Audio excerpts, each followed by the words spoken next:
Arı gibi çiçekleri dolaştım, geleceğe beyaz sayfalar açtım.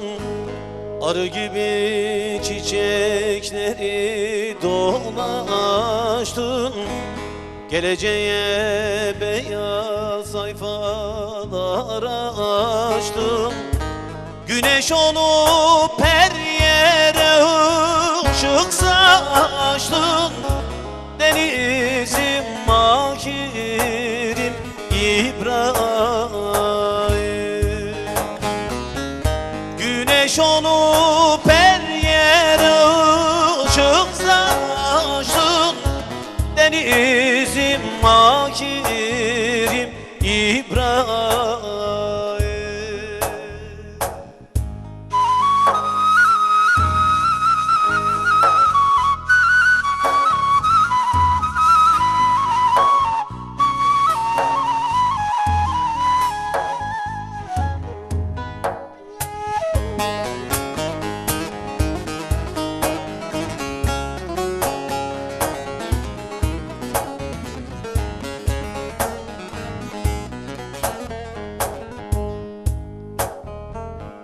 Yetim hakkı, garip hakkı yememiş, zalimin zulmüne boyun eğmemiş. Yetim hakkı, garip hakkı yememiş, zalimin zulmüne boyun eğmemiş.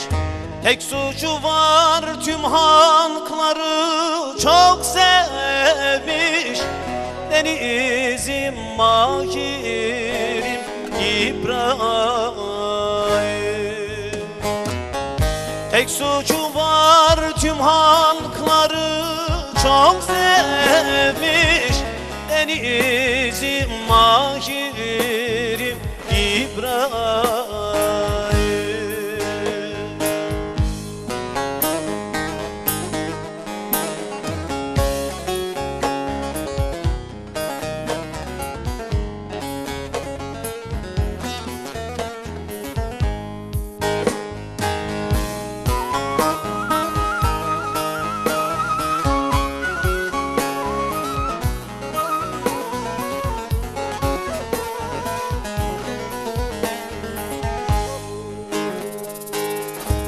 Aşık Cem'im, size inanıyorum. Yerde gökte her yerde arıyorum. Aşık Cem'im, size inanıyorum. Yerde gökte her yerde arıyorum.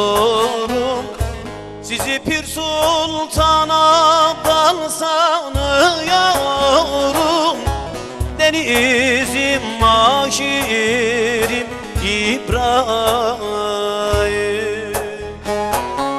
Sizi Pir Sultan Abdal sanıyorum, denizim makirim İbrahim.